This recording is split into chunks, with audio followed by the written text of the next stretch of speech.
mainit na pagbate sa Little League Philippines, sa inyong mga organizers, coaches, volunteers, at higit sa lahat sa ating mga batang atleta na naririto ngayon.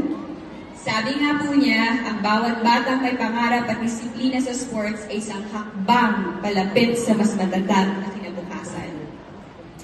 This gathering is more than a competition. It is a space where young athletes test their limits, learn discipline, and discover who they are beyond the field. Every game you play today carries lessons that go far beyond winning or losing. Sa mahigit na 170 teams mula sa iba't ibang rehiyon sa bansa, malinaw po na buhay ang grassroots sports sa Pilipinas.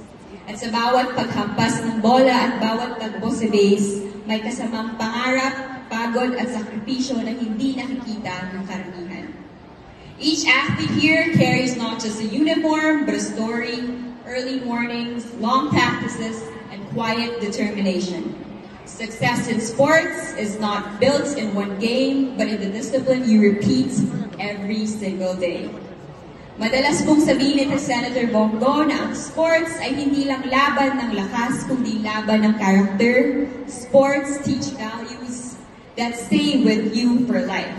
Respect, teamwork, and accountability are not learned in classrooms alone. They are lived on the field, and these are the same values that build strong communities. At the heart of this effort is the National Academy of Sports established under Republic Act number 11470, which Senator Bongo authored and co-sponsored, located in New Clark City.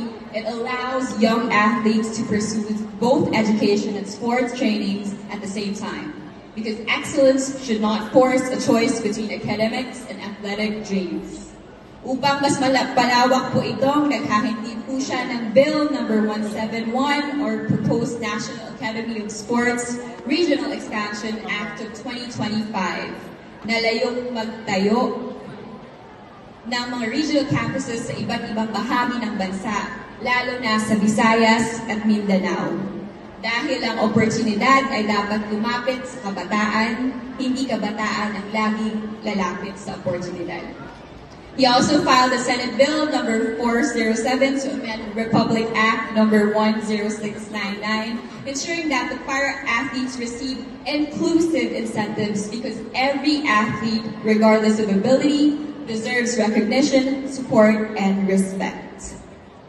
Kasama rin po ang Bill number 413 or ang Philippine National Games Bill na naglalayong magkaroon ng mas malawak na grassroots competition para matuklasan ang mga bagong talento at Senate Bill number 678 o Proposed National Tertiary Games Act na magpapalakas sa collegiate level competition bilang susunod na hakbang ng ating mga atleta.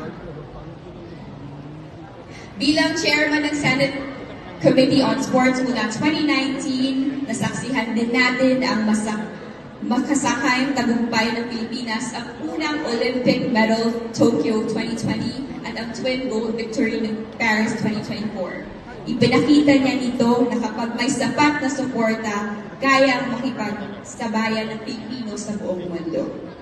Before I end, please allow me to leave you with Senator Bongo's message. Tandaan natin, minsan lang tayo dadaan sa mundong ito. Kung ano pong kabutihan o tulong na pwede natin gawin sa ating makapwa, gawin na natin ngayon dahil hindi na tayo babalik. Yan po ang inyong Senator Kuya Bongo, patuloy na magseserbisyo sa inyong lahat dahil bisyo niya ay ang magserbisyo.